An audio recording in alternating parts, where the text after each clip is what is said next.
नमस्कार दोस्तों, आप सभी का स्वागत है मेरे YouTube channel the IGA show में। और आज मैं आपके लिए लेके आया हूँ LFAR की पूरी डिटेल्ड वीडियो, जिसमें LFAR में आपको कैसे कैसे क्या क्या फाइल करना है, कैसे कैसे भरना है और क्या क्या इन्फॉर्मेशन हमारे को चाहिए होगी। LFAR अगर हमने कर लिया तो हमारे ऑडिट के 90% चीज़ें हमारी कंप्लीट हो जाती हैं। तो LFAR क्या है? लॉन्ग फॉर्म ऑडिट रिपोर्ट, जो कि स्टैट्यूटरी ऑडिट में बहुत इंपॉर्टेंट पार्ट होता है। और उसको कैसे भरना है, क्या देखना है, क्या नहीं करता है, उसको हम डिटेल में सकते हैं। शुरू करते हैं वीडियो। तो उसमें सबसे पहले हमें एसेट्स चेक करने होते हैं। एसेट्स में सबसे पहला पार्ट होता है कैश। कैश, हम बैंक में जाते हैं तो हम क्या क्या हमें देखना है, तो उसमें क्या क्या करना है। सबसे पहले देखना है कि क्या वो कैश जॉइंट कस्टडी में रखा गया है, यानी वो कैश जो रखा जाता है वो जॉइंट कस्टडी में है, दोनों लोग उस पर साइन कर रहे हैं। तो इसके लिए आपको क्या करना है, आप इंटरनल गाइडलाइंस चेक कर लीजिए बैंक के regard to custody of cash. Verify the fact though record kept on cash treasury change in custody normally की रजिस्टर्स मेंटेन। कई बार क्या होता है कि जैसे दो लोगों के कस्टडी में कैश है, एक जना लीव पे गया, तो क्या जो बंदा लीव पे गया है उसने अपना की का हैंडओवर किसी दूसरे को दिया है? दूसरे को दिया तो उसका रजिस्टर जरूर चेक कर लीजिएगा, बहुत इंपॉर्टेंट है, आपको ज़्यादातर नहीं मिलेगा। तो कैश में इंपॉर्टेंट है dual custody as per the bank guidelines, और दोनों कस्टडी अगर हैं तो दोनों कस्टडी फॉलो हो रही हैं, नहीं हो रही हैं, पहला ए पॉइंट। दूसरा B point, have the cash balance at the branch ATM been check at periodic intervals as per the procedure prescribed by the controlling authorities. क्या वो पीरियडिक इंटरवल में चेक हो रहा है, कैश में और ATM में जो बैलेंस है चेक हो रहा है? तो क्या है आपको करना, physical verification of branch ATM statutory audit. आपको एक दिन अपने आप सरप्राइज चेक करना है, कैश चेक कर लेना है बैंक में जाके। ATM अगर है तो ATM है। Find out what is the policy of bank with regard to cash verification senior staff. Senior staff कब चेक करता है, कैसे चेक करता है, उसका प्रोसीजर कंफर्म कर लीजिए। Confirm whether such verification has been conducted during the year और verify record maintain of cash verification. भैया साल में एक बार करते हो, कई बार करते हो, हमें बता दो, दिखा दो, समझा दो। Cash verification certificates also required to be issued with denomination note and its quantity. Cash verification certificate ले लीजिए कि हमने कैश वेरिफिकेशन किया है और डिनोमिनेशन इतनी इतनी डिनोमिनेशन के ये नोट्स हमें मिले हैं और जो ठीक पाए गए हैं। तो ये आप सेकंड पॉइंट में चेक कर सकते हैं। थर्ड आता है, does the branch generally maintain carry cash balance which are significantly from the limit. ये बहुत इंपॉर्टेंट है कि मेरी ब्रांच की लिमिट है 20 लाख रुपए की, लेकिन मैं ब्रांच में कैश मेंटेन कर रहा हूँ 40 लाख, 50 लाख, 60 लाख, क्योंकि मेरा डिपॉजिट बहुत होता है। तो मुझे देखना पड़ेगा क्या मैं रिटेंशन लिमिट से ज़्यादा कर रहा हूँ, क्या मैंने उतने का इंश्योरेंस ले रखा है, क्या मैं हेड ऑफिस को बता रहा हूँ कि मेरे पास कैश ज़्यादा है, चलो कोई 19 से 20 बात हो गई तो मैं जवाब दे पाऊँगा। तो इसके लिए ध्यान रखिए कि आप कैश रिटेंशन लिमिट फिक्स कर रखिए, उसकी एक नोटिफिकेशन सर्कुलर आता है, आप उनसे ले सकते हैं, अपनी लिमिट चेक करा सकते हैं। और वो कैश बैलेंस जो under audit and report excess cash अगर कुछ है तो आप रिपोर्ट करिए, check whether excess handling cash reported in head office और नॉट। आप देख लीजिए, वरना उसकी पूरे साल की एक लिस्ट बना लीजिए, कैश बुक की कॉपी निकलवा लीजिए उनसे हर डेट की, उसमें एक फ़िल्टर लगाइए, फ़िल्टर के हिसाब से आप कैलकुलेट कर लिया कि कौन कौन सी डेट में इनका कैश एक्सेस रहा है, और अपने LFAR में लिख दिया, as per my audit during the audit we found that there are so many dates where the cash has been exceed as per the retention limit. आप उसको मार्क कर दीजिए। ये हमारा हो गया आपका पॉइंट 3। अब चलते हैं फोर्थ पॉइंट। अब आ गया हमारा उसी का B पॉइंट C का। उसमें क्या है, does the figure the cash balance in the branch books and receipt in cash with ATMs tally with amount of balance with the respective ATMs और टैलीज कर रहा है नहीं कर रहा है। आपके ऑनलाइन जो सिस्टम में रिकॉर्ड कैश फीडेड है और जो ATM में कैश आ रहा है, बुक्स और एक्चुअल फिजिकल मैच हो रहा नहीं हो रहा, आप वो चेक कर लीजिए। अगर चेक नहीं हो रहा तो आप वो रिपोर्ट कर दीजिए। Fourth, insurance cover. मैंने आपको पहले बताया अगर कैश रिटेंशन लिमिट है उसका इंश्योरेंस होना चाहिए। अगर ज़्यादा हो रहा तो मुझे बताना पड़ेगा कि ज़्यादा का इंश्योरेंस होना चाहिए। जो ज़्यादातर क्या होता है, हेड ऑफिस लेवल पे मेंटेन होता है इंश्योरेंस। आप बस इंश्योरेंस कंफर्म कर लिए हेड ऑफिस लेवल पे है तो उसकी कॉपी एक मंगा के आप उसको चेक कर सकते हैं। तो ये मेरा हो गया कैश के ABCD पॉइंट। और कैश में इतना सही मुझे चेक करना है तो आप अपनी एक ऑडिट प्रोग्राम बना लीजिए। मैं जो पॉइंट बता रहा हूँ उसे आप लिखते चले जाइए। कैश में मैंने आपको 5 चीज़ें बता दी, चेक करनी है आपको। और हम चलते हैं अब नेक्स्ट पॉइंट पे कि अब नेक्स्ट पॉइंट हमारा है balance with reserve bank of India, state bank of India, other bank. कई बार क्या होता है कि हमारे ब्रांच का अकाउंट किसी और बैंक में होता है, तो अगर मेरी ब्रांच का अकाउंट किसी और बैंक में है तो मुझे क्या क्या देखना है वो बैलेंस कंफर्मेशन सर्टिफिकेट मुझे उनसे लेना है, outstanding balance, find weather the branch has any account with RBI SBI other bank में है, अगर है तो भाई साहब आप उससे सर्टिफिकेट ले लीजिए, call for balance confirmation certificate, verify the balance same books in available, मेरे बुक्स में जो बैलेंस आ रहा है और जो सर्टिफिकेट में बैलेंस आ रहा है दोनों सेम है या नहीं है, इसको आप चेक कर लीजिए। Report on transaction appearing in reconciliation review reconciliation process, ठीक है आप चेक कर लिया, अगर डिफरेंस है तो उस पर रिकंसिलेशन वगैरह आप चेक कर सकते हैं। Observation and reconciliation statement may be reported in the following manner. Auditor should verify that there are no abnormal item in reconciliation. आपको देखना है कि नॉर्मल रूटीन की ट्रांजेक्शन ही है ना केवल उसमें रिकंसिलेशन में, कोई एबनॉर्मल तो नहीं, एबनॉर्मल है तो आपको फिर ऑडिट परफॉर्म और ज़्यादा करना पड़ेगा। कैश ट्रांजेक्शन रिमेनिंग अनरिस्पॉन्ड, भैया ऐसा कौन से कैश ट्रांजेक्शन आपने कर दी जिसको अनरिस्पॉन्ड करा हुआ है, रिस्पॉन्ड ही नहीं कर रहे हो। Verify the cash transaction remaining unresponded normally on second on third day और response come from year transaction and आप वो चेक लिए, और unresponded transaction at the year end in LFAR आपको उसमें मार्क करनी पड़ेगी। अब हमारा आता है रेवेन्यू आइटम्स। रेवेन्यू आइटम में क्या है, revenue item requiring adjustment right of auditor should examine pending item reconciliation and if there any revenue any item requiring adjustment write on the same। अगर रेवेन्यू आइटम से कोई related है तो मुझे वो चेक करना पड़ेगा, मुझे वो रिपोर्ट करना पड़ेगा और उसे राइट ऑफ एडजस्टमेंट एंट्री करनी पड़ेगी। Other debit credit entries oriented in statement for RBI otherwise unrespond for more than 15 days। भैया 15 डेज से ज़्यादा का कोई एंट्री अनरिस्पॉन्ड है तो मुझे वो मार्क करनी पड़ेगी। Auditor should call for statement of pending reconcile entry और entry older in 15 days to be should be reported होनी चाहिए। Whether the branch maintain account RBI and the following additional matters may be reported, इसमें entries originated prior to the communicated, ये सारी चीज़ें आपको हैं, इसमें कुछ ऐसा नहीं।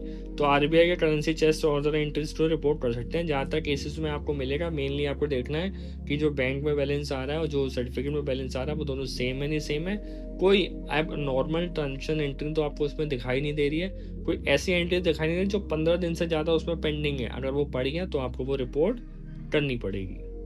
तो ये हमारा हो गया सेकेंड पार्ट कवर। अब हम चलते हैं इसके लास्ट पॉइंट पे। लास्ट पॉइंट क्या कहता है, in case of any matter deserve special attention by the management same to be reported. आपको भैया ऑडिट कर रहे हो और लगता है बहुत स्पेशल ट्रांजेक्शन आ रही जो आपको और रिपोर्ट करनी चाहिए, कर दीजिए आप रिपोर्ट इसमें। अब है money at call and short notice, ये ब्रांचेस में बहुत ही कम मिलता है, फिर भी देख लेते हैं। Has the branch kept money at call and short notice during the year, आप verify the bank branch has transaction, if yes verify RBI bank guidelines followed, conduct verification of transaction, has the end year balance duly confirm and reconciled, हाँ भाई सब balance sheet कर लीजिए तो properly recorded है, आप check कर लीजिए रिकॉर्डेड उन्होंने प्रॉपर करा है या नहीं करा है। Why the instruction guidelines if any laid down the controlling authority है कंपाइल्ड विद, आप ये चेक कर लीजिए।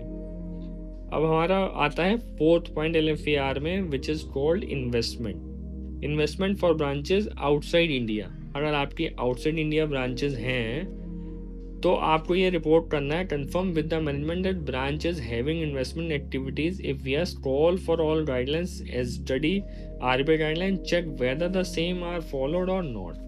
अगर इन्वेस्टमेंट्स आपका है वो भी फॉर ब्रांचेस आउटसाइड इंडिया हैं तो आपको ये सारी चीज़ें उसमें देखनी पड़ेंगी क्या क्या है। In respect of purchase sale of investment, purchase sale investment detail लीजिए। Has the branch acted with its delegated authority, have in regard to the instruction guidelines on the behalf issue controlling authorities of bank, तो ये आप चीज़ें देख सकते हैं। Report डिस्टर्बेंसी, अगर आपको कोई लगती है कि प्रॉपर परचेज सही से हुए हैं या नहीं हुए, डेलीगेटेड अथॉरिटी से सेल परचेज हुए हैं। Physical verification investment with holding statements आप कर सकते हैं, सर्टिफिकेट चेक कर सकते हैं, डील स्लिप चेक कर सकते हैं, रिपोर्ट कर सकते हैं, कोई डिस्टर्बेंसी आपको मिलती है तो।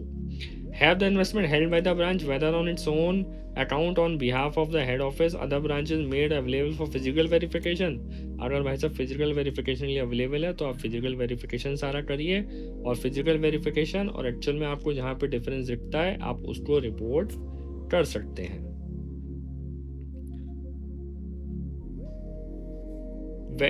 Is it mode of valuation of investment in accordance with the RBI guidelines? RBI guidelines according वैसे इसको किया गया, अगर RBI guidelines अकॉर्डिंग किया गया तो आपको इसको रिपोर्ट करना पड़ेगा, और as per the bank valuation policy verify the same, और उसको आप उसको अपना रिपोर्ट कर सकते हैं। तो ये हमारा हो गया इन्वेस्टमेंट मैंने देखा ना बहुत कम आपको मिलेगा तो आपको ध्यान देना है। अब हम चलते हैं एडवांसेस की तरफ। एडवांसेस हम लोग का मेन फोकस एडवांसेस पे भी रहता है ज़्यादातर। एडवांसेस में हमें क्या क्या देखना है, कैसे कैसे देखना है, ये बात कर लेते हैं। The answer of the following question may be based on ordinary exam for the purpose advances are those in respect which is outstanding amount is in excess of 10% of outstanding aggregate balance of fund based non-fund based advance in the time of branch 10 crore whichever is less। यानी कई बार क्या होता है, branch का मान लीजिए example लेके चलते हैं, ब्रांच का जो पूरा एडवांस है वो 50 करोड़ रुपए का है, लेकिन उसने ब्रांच ने क्या कर रखा है 10% से ज़्यादा, यानी 10% से ज़्यादा 6 करोड़ 5 करोड़ से ज़्यादा किसी एक सिंगल पार्टी को दे रखा है। लार्ज एडवांस कहते हैं, लार्ज एडवांस दे रखा है। और या 10 करोड़ विच एवर लेस, या 10 करोड़ या 5 crore 10% of the total advance. यानी अगर मेरी 150 करोड़ की ब्रांच है तो मैं उसके अकॉर्डिंग देख लूँगा 10% 15 crore 10 crore which ever less हो जाएगा। तो यानी जो भी 10% से ज़्यादा के एडवांसेस मैंने किसी एक पार्टी को दिए हुए हैं तो वहाँ पे मुझे बहुत ज़्यादा चेक करने की ज़रूरत है। Care for all accounts above the threshold transaction audit account specific details comments whether the threshold in the process need to be checked and commented upon. Comments of the branch auditor on advances with significant adverse features। क्योंकि आप खुद समझिए ना, किसी branch का अगर 10% का advance किसी एक पार्टी को दिया हुआ है और अगर वो डिफ़ॉल्ट बाई चांस कर जाएगी तो पूरा बैंक शफल कर देगा, पूरा बैंक में प्रॉब्लम क्रिएट हो जाएगी, क्योंकि एक बहुत बड़ा एडवांसेस उसका चला जाएगा। तो इसलिए वो उसमें आपको कह रहे हैं कि आप स्पेशल अटेंशन इस पर दीजिए, इसमें देखिए और उसको रिपोर्ट करिए। इसके सारे पैरामीटर, सारी गाइडलाइंस इसकी चेक करिए कि सारी फुलफिल हो रही है या नहीं हो रही है। List of account examine for audit the new this is new requirement where the auditor has to report how much advances with which accounts are verified during the course of audit.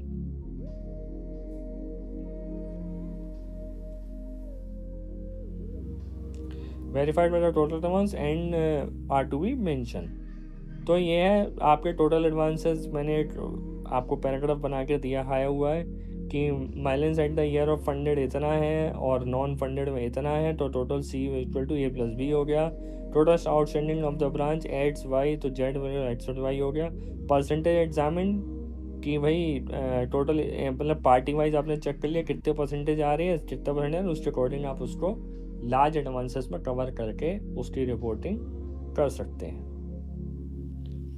अब आता है हमारा credit appraisal. Credit appraisal में हमसे क्या क्या वो उम्मीद करते हैं। वो कहते हैं इन your opinion has the branch generally complied with the procedure instructions of controlling authorities of the bank loan application preparation of proposal grant renewal advances adequate appraisal documentation respect thereof। आप सबसे बढ़िया फाइल मंगाइए, फाइल को loan जो भी नए sanction हुए उनकी list Excel पर बना के उसकी फाइल निकलवाइए, उसमें ज़रूर चेक करिए। मैं आपको बता रहा हूँ प्री सेंक्शन रिपोर्ट एक होती है, एक पोस्ट सेंक्शन रिपोर्ट होती है। पोस्ट सेंक्शन रिपोर्ट मोस्टली आपको ब्लैंक मिलेगी, लोन हो जाता है उसके बाद वो देखते ही नहीं है, बहुत सारे डॉक्यूमेंट आपको ब्लैंक मिलेंगे। तो वो आप बिल्कुल देखिए कि फाइलिंग कंप्लीट उसकी है या नहीं है। क्रेडिट अप्रेजल जो है पूरा है नहीं। What in your opinion are the major shortcoming credit appraisal. आप देखिए carry out the test advances verification and list of deficiency which are you found and based in area with there is deficiency report that. आप देखिए call for advances sanction during the reporting period and those advances verified credit appraisal prescribed in the bank policy. आप bank policy का उनसे ले लीजिए कि भैया आपका जो लोन हुआ है कौन सा स्टैंडर्ड था, किससे आपने फॉलो करा है, और उस पैरामीटर से आप पूरा का पूरा उसे चेक कर लीजिए, क्रेडिट अप्रेजल पूरा चेक कर लीजिए और उसके आपका क्रेडिट अप्रेजल पे रिपोर्टिंग मार्क कर दीजिए।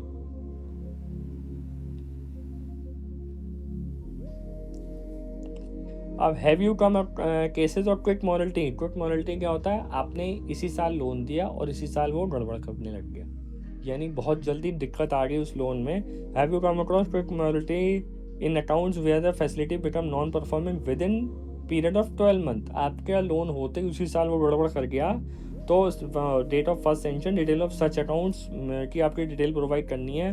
तो ध्यान दीजिएगा, आप एक्सेल में जब पूरी कंप्लीट लेंगे तो उसमें लिस्ट ऑफ सेंक्शन देखिए आपके इस पीरियड में कितने हैं, और या पिछले साल जो सेंक्शन हुए हैं जो आपके पीरियड में आके एनपीए हो गए हैं विद इन 12 मंथ्स। तो आपको यहाँ पे उन और सारे लोन्स को मेंशन करना है, तो इस बात का ध्यान रखिएगा।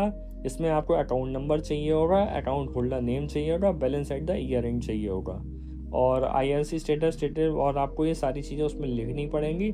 इसलिए ऑडिट प्रोग्राम बनाते समय ये ज़रूर लिखिएगा कि आपको ऑडिट करते समय चाहिए क्या क्या होगा, क्योंकि हम लोग ऑडिट कर लेते हैं, लेकिन जब हम रिपोर्ट बनाने बैठते हैं तब हमें पता चलता है यार ये भी लेना था, ये भी लेना था। तो अगर हमारे पास लिखा हुआ होगा तो हम इजीली ऑडिट के टाइम पे वो चीज़ें कलेक्ट कर लेंगे, अपने पास रख लेंगे, जिससे हम जब LFAR भर रहे हों तो हम बिना किसी प्रॉब्लम के उसको भर सकें। Whether in borrowal accounts the applicable interest rate is correctly. देखो भाई, बैंक ऑडिट में सबसे बड़ा झूठ बोलने वाला तरीका ये होता है कि हमारे यहाँ तो सब कंप्यूटर करता है। कंप्यूटर भी हम लोगों ने बनाया है, तो इंसान ने बनाया है, तो आप इंसान की बातों पे यकीन ना करें। वो कहता है, उसने कह दिया हाँ कंप्यूटर ने किया, हम कह रहे हैं मान गए, बहुत अच्छी बात है कंप्यूटर ने किया है, हमें एक बार ओपन करके चेक करवा दीजिए कि जो इंटरेस्ट उसमें लगा है और जो सेंक्शन लेटर में इंटरेस्ट है वो दोनों सेम हैं या नहीं है। अगर वो दोनों सेम है हमें कोई दिक्कत नहीं है। तो इसलिए इंसान की बातों पे भी यकीन करें, उनसे कहना कोई बात नहीं आप सही कह रहे हैं, लेकिन मुझे आप चेक करा दीजिए। Whether the interest is reviewed periodically as per the guidelines, ये MCLR और इस बेसिस पे आप लोग कर रहे हैं। अगर पेरियोडिकली चेंज कर रहे हैं, चेक कर रहे हैं, तो उसकी कोई गाइडलाइंस वगैरह दिखा दीजिए और हमें बता दिए आपने जब चेक किया तो क्या क्या चेंजेस आया था। कई बार सेंक्शन के टाइम पे इंटरेस्ट कुछ डाल देते हैं, बाद में कुछ और इंटरेस्ट कर देते हैं, और जब इंटरेस्ट चेक करें तो ये जरूर चेक कर लिया कि पेनल इंटरेस्ट पे टिक करा हुआ है या नहीं करा है। पेनल इंटरेस्ट समझते ना, कि जब हमारा लोन का इंटरेस्ट टाइम से ड्यू नहीं हुआ, पेड नहीं हुआ, तो उस पर पेनल इंटरेस्ट चार्ज हो जाता, तो वो टिक करना पड़ता है, टिक हुआ है या नहीं हुआ है। Have you come across the case of frequent renewal rollover of the short-term loans? If yes, give the detail. Have you come across frequent renewal rollover of short-term loan? Short-term loan कौन से हुए? Call for short-term accounts renewed, rolled out during the year. आपने कौन से short-term loan दिए, कौन से rolled over करें? Report of such account whether frequent such renewals are in done. अब जैसे गोल्ड लोन हुआ, verify the gold loan and close the same day and the same borrower in the system it such account founded non genuine, report the same cases और evergreening should be reported. कई बार क्या होता है कि एक loan सही करने के लिए दूसरा लोन सेंक्शन कर दिया जाता है, वो शॉर्ट टर्म फटाफट लोन होता है, एक ही दिन में सेंक्शन किया जाता है, उससे दूसरा अकाउंट सही कर दिया जाता है और दूसरे अकाउंट से फिर वो लेके वो वाला लोन बंद कर दिया जाता है। तो अगर एवरग्रीनिंग है, एवरग्रीनिंग मतलब फटाफट सब कुछ सही कर दिया, तो एवरग्रीनिंग का केस है, तो वो आपको रिपोर्ट यहाँ पे करना पड़ेगा। एग्रीकल्चर लोन्स में आप लोग देखते हैं बहुत होता है कि उन्होंने एक ही डेट में कैश डिपॉजिट हुआ, एक ही डेट में कैश डिपॉजिट हो गए, अकाउंट को ठीक करा और सेम डेट में वो कैश विड्रॉ हो गया। उस केस में आप सबसे बढ़िया बात आपको बताऊं, आप उसके वाउचर्स निकलवा लीजिए। वाउचर्स में देखिए कि जो डिनोमिनेशन लिखी है वो प्रॉपर लिखी है नहीं लिखी है, डिनोमिनेशन ही बैंक में जमा हुआ है नहीं हुआ है, और वो जो विड्रॉ हुआ है वो किस डिनोमिनेशन में हुआ और उसका टाइम पीरियड कितना है। और उससे सेकेंड एविडेंस आपको चेक करना हो तो आप उसकी CCTV फुटेज चेक करिए, क्या वो किसान आया था या वो किसी के अकाउंट के थ्रू रूट कर लिया गया, तो आप ये चेक कर सकते हैं। Whether correct and valid credit rating if available, अगर किसी का क्रेडिट रेटिंग का केस है तो आप वो चेक कर लीजिए कि उसमें प्रॉपर क्रेडिट रेटिंग है या नहीं है, और जो इंटरेस्ट उस पर लगा है वो क्रेडिट रेटिंग के अकॉर्डिंग लगा है या नहीं लगा, उस सिस्टम में फीडेड है या नहीं है। क्रेडिट रेटिंग भी आपको चेक करनी है। अब हम आ जाते हैं सेंक्शन और डिसबर्समेंट पर। यहाँ तक क्लियर है? कोई कन्फ्यूजन है तो आप मेरे को पिंग मैसेज कर दीजिए, तो मैं आपको उसको जवाब दे दूंगा।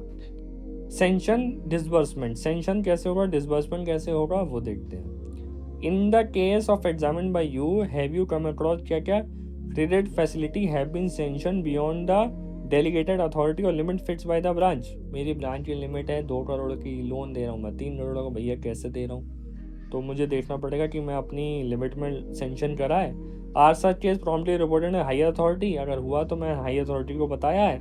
Find out whether the delegate authority of various level check sanction letter so that you can whether person sanction on the loan, authority of the sanction, test check all new loan sanction, verify the spend, whether cases if any wherein credit facility have been sanctioned beyond the delegated authority। अगर भैया देखो अपनी limit से बाहर जाके sanction कराए तो आपने हेड ऑफिस या ऊपर लेवल पे उसे बताया नहीं है तो भैया हम बता दे रहे हैं, आपको नहीं बता पाए हो तो। Whether advances have been disbursed without complying with the terms and condition of the sanction. भैया सेंशन में जो टर्म्स कंडीशन थी आपने उसको फॉलो ही नहीं किया और सेंशन उसको कर दिया है, तो भैया टर्म्स कंडीशन आप पढ़ लीजिए और जो चीज़ उसमें कंप्लीट नहीं है उसमें आप अपनी रिपोर्ट मार्क कर दीजिए।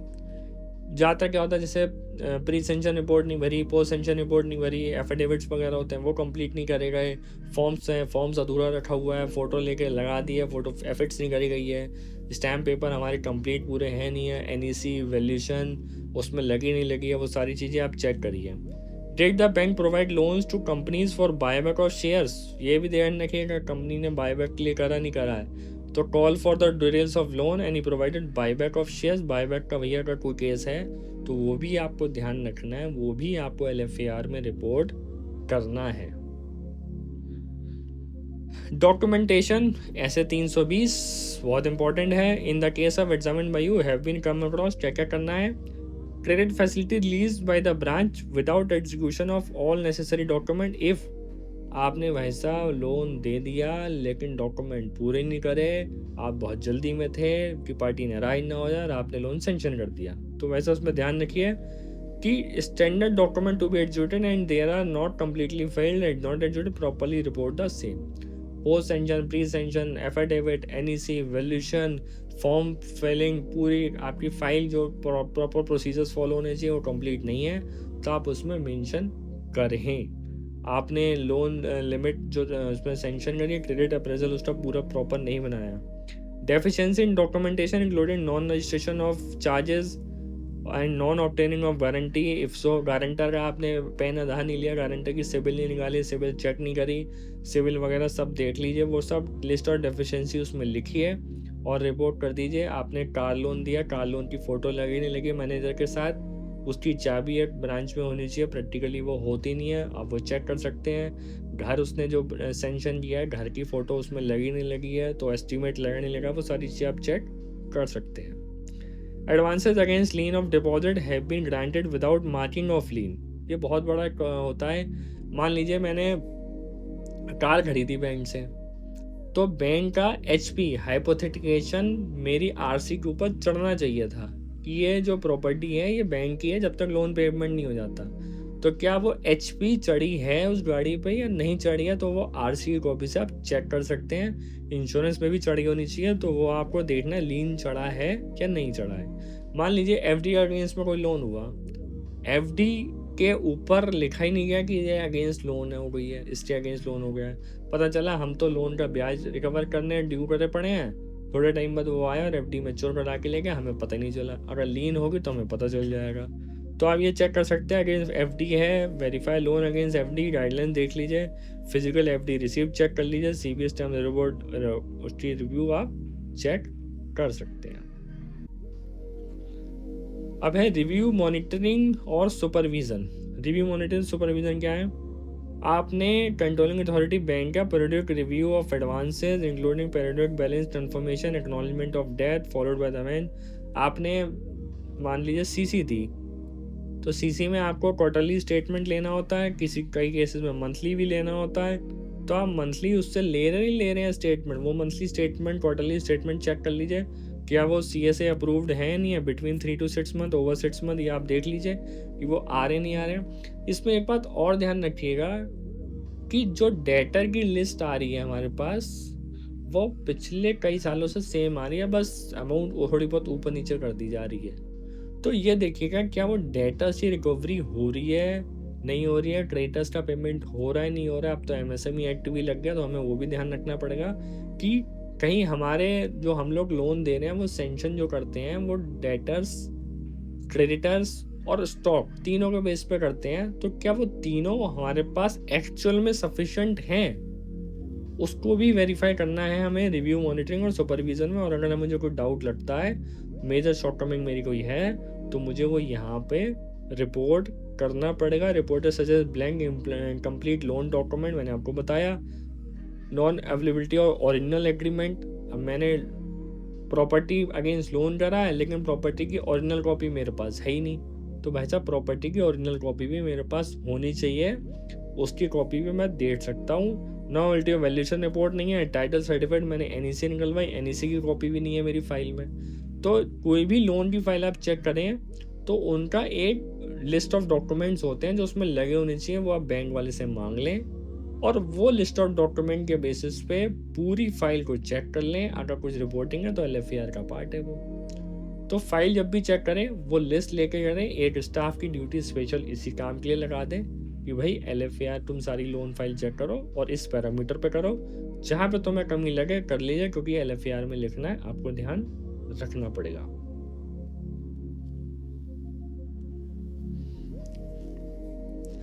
Are the stock book debt statement, other periodical operational data, financial statement received regularly from the borrower and duly scrutinized? हम लोग को पता क्या होता है, जब कोई ज़रूरत पड़ती है तो मंगवा लेते हैं, वो सारी आ जाती है, एक ही चीज़ वो लिख के सिंगल पेज पे वो सर्टिफिकेट बना के आपको दे देता है।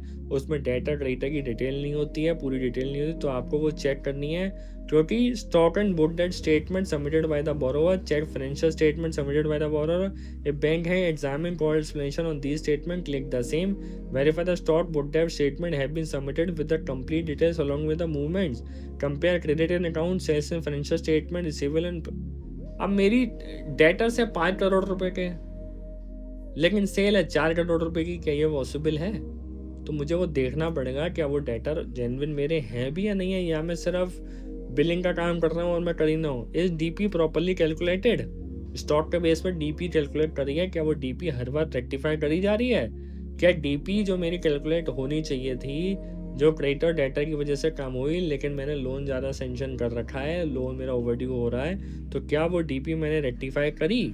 नहीं करी तो मुझे मार्क करना पड़ेगा। इस latest audit financial statement are obtain from the review कर रहा है, तो क्या मैंने उससे ऑडिट रिपोर्ट की कॉपी मांगी? क्या मैंने उससे प्रोविजनल बैलेंस शीट देखी? क्या मैंने उसकी प्रोजेक्टेड बैलेंस शीट देखी? ये सारी चीज़ें देखी। क्या मैंने उससे जो बुक डेट का स्टेटमेंट होता है वो मैंने उससे मंगवाया, नहीं मंगवाया? मैंने उसके क्रेडिटर की लिस्ट, उसका स्टॉक की डिटेल मांगी या नहीं? Check margin is preserve sanction letter deducted from stock and debtor. ये भी ध्यान रखिएगा, कई बार सेंक्शन में स्टॉक और डेटर में परसेंटेज चेंज हो जाती है, तो आप वो सेंक्शन लेटर से वेरीफाई कर सकते हैं। Verify on test check basis account and comment irregularity for any observe. आपको लग रहा है कमी है, अब मान लीजिए मेरा 5 करोड़ का लोन है, तो मेरा टर्नओवर 25 करोड़ रुपए होना चाहिए।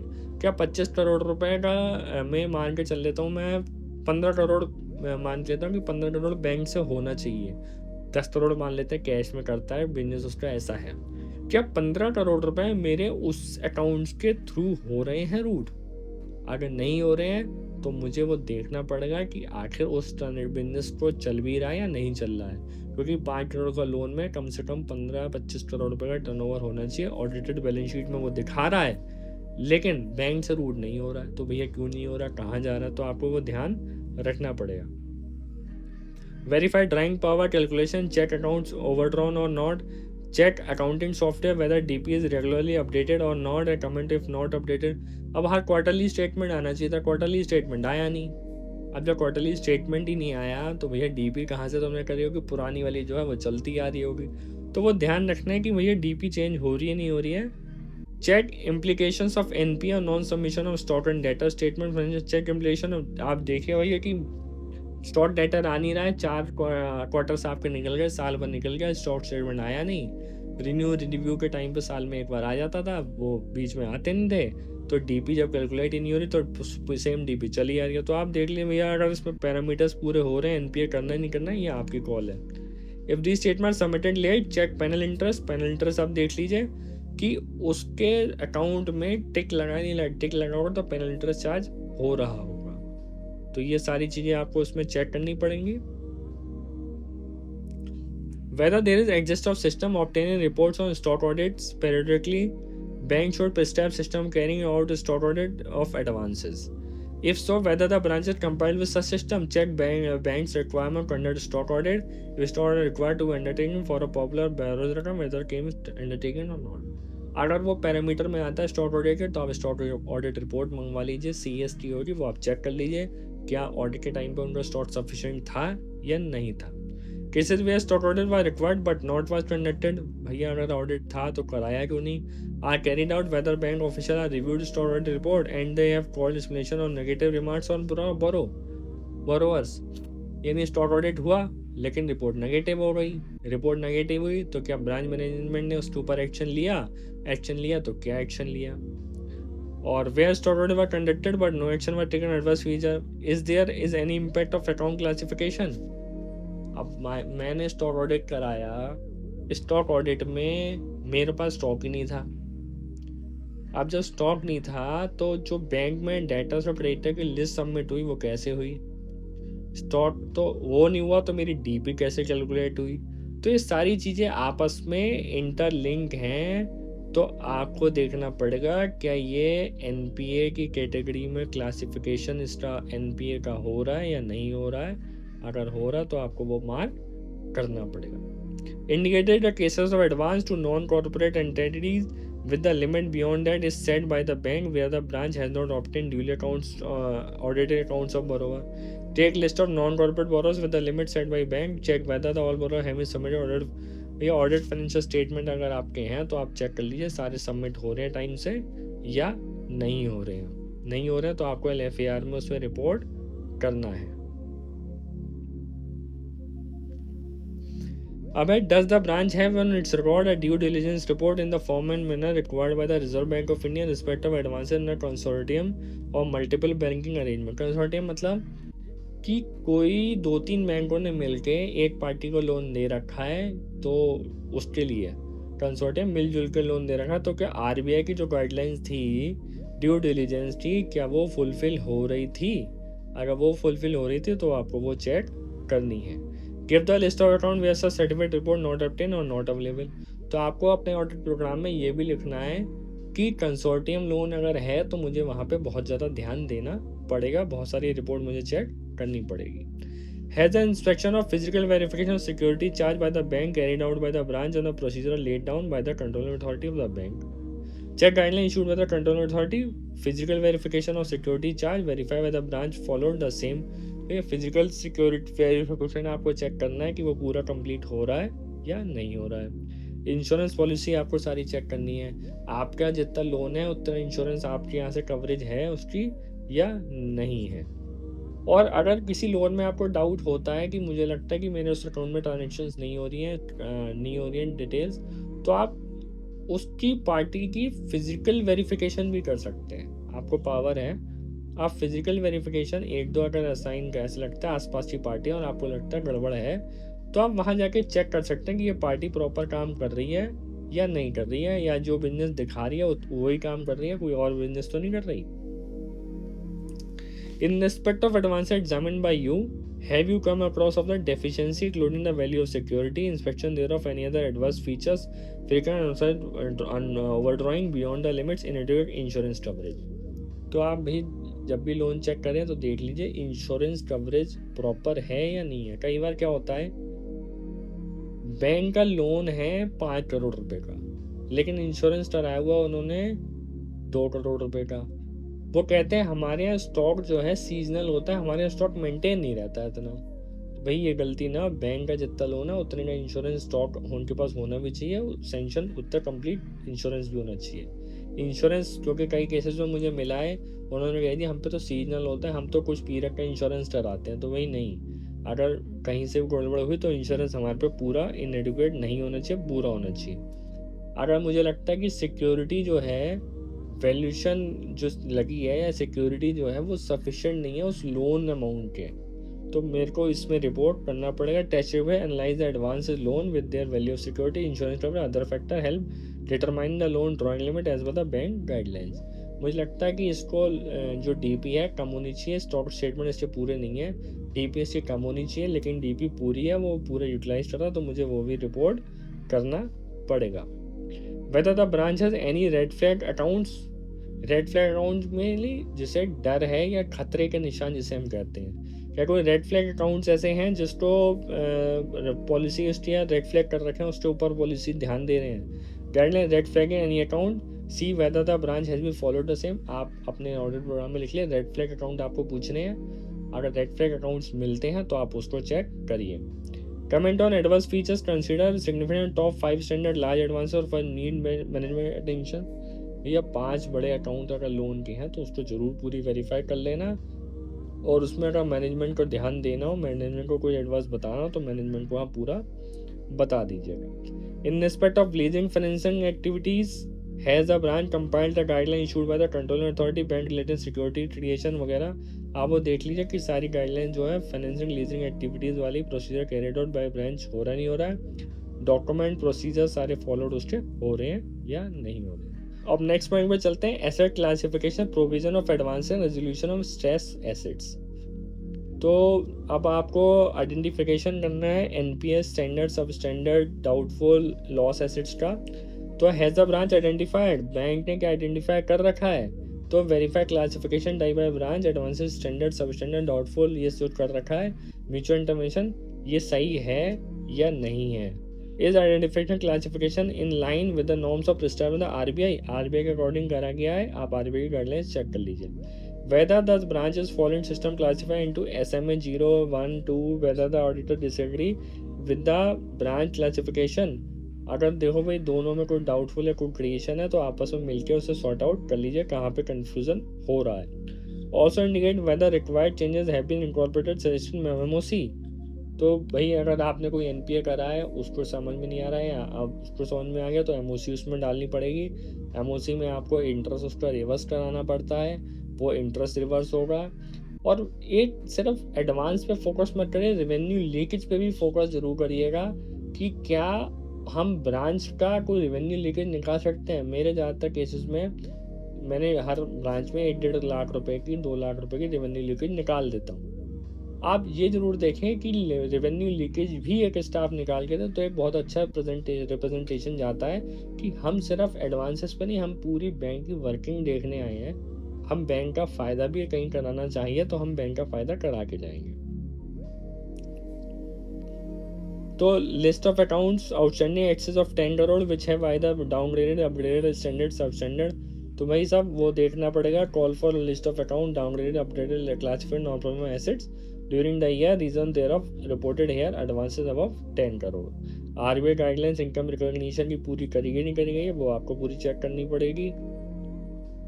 Whether the branch has reported accounts restructure, rephase। अगर देखिए ये वो इम्पोर्टेंट होता है restructure accounts.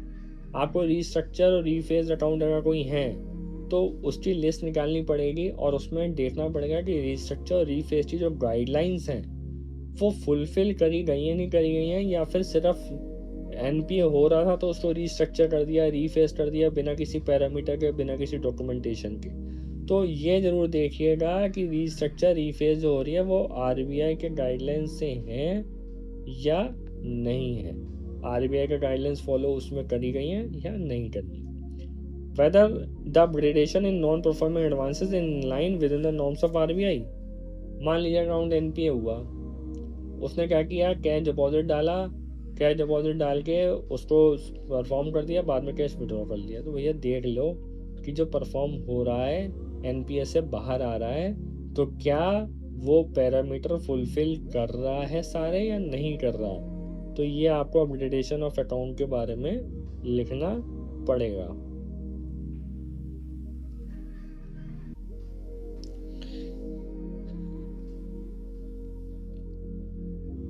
Have you come across the case where the relevant control authority by the bank has authorized legal action of recovery?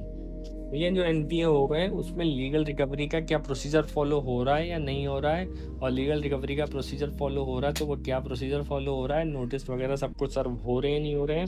तो आप ये check करिए, call for cases where the controlling authority has authorised legal action recovery of advances, वो लेने। एक और important है, आपके अगर लीगल केसेस की लिस्ट जरूर निकलवाइएगा ब्रांच में जाके, जिन जिन केसेस में रिकवरी होनी है या लोन नहीं, पेमेंट नहीं हो रहा है, तो क्या लीगल केस कोई फाइल हुआ ही नहीं हुआ, लीगल केस फाइल हुआ तो क्या उसकी कंटीजेंट लायबिलिटी क्रिएट करी हुई या नहीं करी गई है, क्योंकि कई बार कंटीजेंट लायबिलिटी क्रिएट नहीं होती है, बाद में प्रॉब्लम आ जाती है।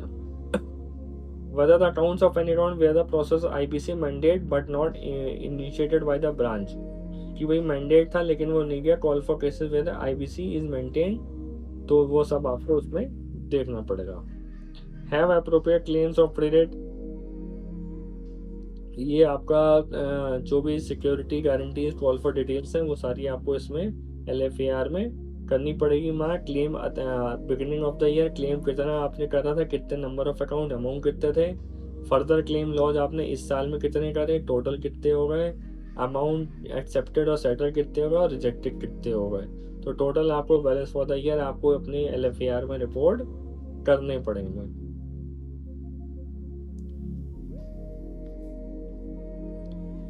In respect of non-performance, has the branch obtain valuation report from the approved valuer? भैया वैल्यूअर अप्रूव्ड होना चाहिए। कई बार क्या करते हैं, गोल्ड लोन सेंक्शन जो होता है, गोल्ड लोन में लोकल कई बंदे से ही कंफर्म करा के और उसके अगेंस्ट में गोल्ड लोन दे देते हैं। तो आप ये जरूर चेक करिएगा कि वो अप्रूव्ड वैल्यूअर होना चाहिए बैंक का। The movable charge to the bank once in a 3 years unless the circumstances warrant a shorter duration. आप ये देख लीजिए कि वो 3 साल में एक बार होना चाहिए। क्या वो 3 साल में एक बार हो रहा है या नहीं हो रहा है? नहीं हो रहा तो आपको रिपोर्ट करना है।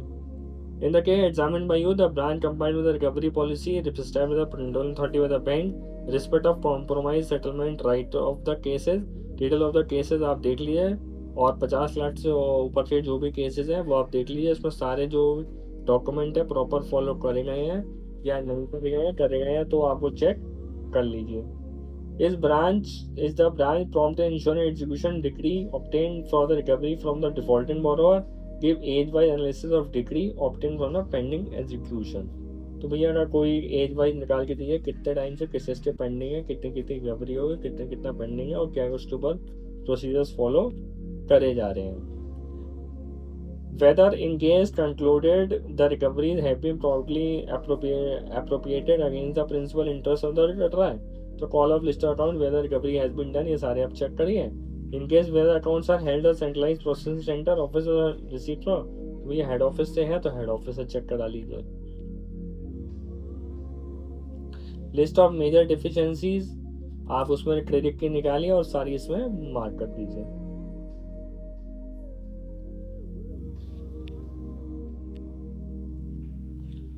सस्पेंस अकाउंट सन्ड्री एसेट ये जरूर चेक करिएगा कोई एंट्री आपकी बहुत लंबे समय से पेंडिंग तो नहीं है। अगर पेंडिंग है तो वो क्यों पेंडिंग है उसकी क्लेरिफिकेशन आपको लेनी पड़ेगी कि वो एंट्री इतने टाइम से पेंडिंग क्यों है।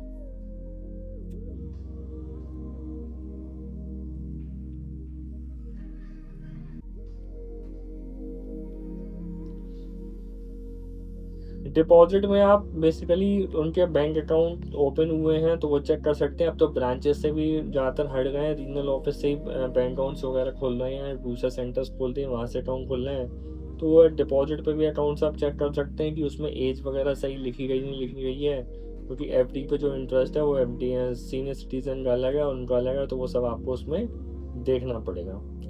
Bills payable सन्डी deposit contingent liability मैंने आपको बता दिया कि कुछ आपका केस है कंटीजेंट लायबिलिटी का, इसको बहुत इंपॉर्टेंट रखिएगा। चेक करिएगा कि other than considered liability such a guarantee letter of LOC है, कोई आपका letter of terrier except endorsement है, तो इस पर कंटीजेंट लायबिलिटीज पे आपको ध्यान देना पड़ेगा। प्रॉफिट एंड लॉस अकाउंट देख लीजिए, इसमें क्या क्या देखना है, टेस्ट चेकिंग इंटरेस्ट कमीशन सब सही से लगा नहीं लगा है, कोई डिटेल में कमी तो नहीं है तो branch compiled income recognition norm RBI के नॉर्म से अकॉर्डिंग इंटरेस्ट वगैरह लग रहा ही लग रहा है, उसकी उसके सिविल के बेसिस पे RBI के नॉर्म से अकॉर्डिंग और इंटरेस्ट वगैरह जो है प्रॉपर डिपॉजिट हो रहा नहीं हो रहा, कुछ गड़बड़ तो नहीं हो रही है। Does the system estimated interest exclude overdue matured unpaid unclaimed कोई अमाउंट है तो वो भी आपको निकालना पड़ेगा। और ये मेजरली हमने सारे deposit profit loss account check कर लिया। LFAR ऑलमोस्ट हम कवर कर चुके हैं, सारी की सारी बातें कर चुके हैं। मेजरली हमको देखना है कि सारे की सारी चीज़ें हम लोग फोकस करके जाते हैं कि सिर्फ लोअर एडवांसेस नहीं, हमारे को सब कुछ चेक करना है। कैश से शुरू करना है, कैश, ATM, इन्वेस्टमेंट, एसेट्स में आपका जितने भी लोन सेंक्शंस वगैरह हो रहे हैं वो सारी चीज़ें हमें चेक करनी है। लोन एडवांसेस सारे चेक करने हैं, उसकी सारी फाइलें चेक करनी है, उनके इंश्योरेंस चेक करने हैं, उनके DP कैलकुलेट करानी है, उनका वैल्यूशन चेक करनी है, उनके सिक्योरिटी डॉक्यूमेंट चेक करने हैं, उनकी लोन की फाइल चेक करनी है। हाउसिंग लोन है तो 1-2 का हाउसिंग वेरिफिकेशन करने भी आप जा सकते हैं कि है नहीं है। व्हीकल लोन में एचपी प्रॉपर चढ़ा हुआ नहीं चढ़ा हुआ है। तो ये सारे बेसिक चीज़ें आपको पूरी करनी है और ये ज़रूर देखना है कि अर्ली वार्निंग सिग्नल अगर किसी में है तो उसको ध्यान रखना है।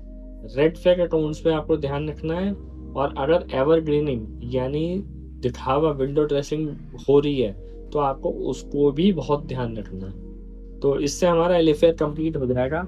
और अगर फिर भी आपको लगता है कि किसी भी पॉइंट पे आपको कोई दिक्कत आ रही है तो आप मेरे को पिंग कर सकते हैं, मैसेज कर सकते हैं और अच्छे से ऑडिट करिए। ट्रैवल के टाइम पे इस वीडियो को ज़रूर देखें जिससे आपका टाइम भी अच्छे से हो और आप प्रॉपर ऑडिट भी उसको कर पाएँ। मुझे लगता है मैंने एलएफआर का एक-एक पॉइंट आपको क्लियर बताया होगा। फिर भी आपकी कोई क्वेरी हो, कोई क्वेश्चन हो तो आप मुझे मैसेज और पिंग कर सकते हैं। इस वीडियो को अपने कलीग्स, अपने फ्रेंड्स को ज़्यादा से ज़्यादा शेयर करें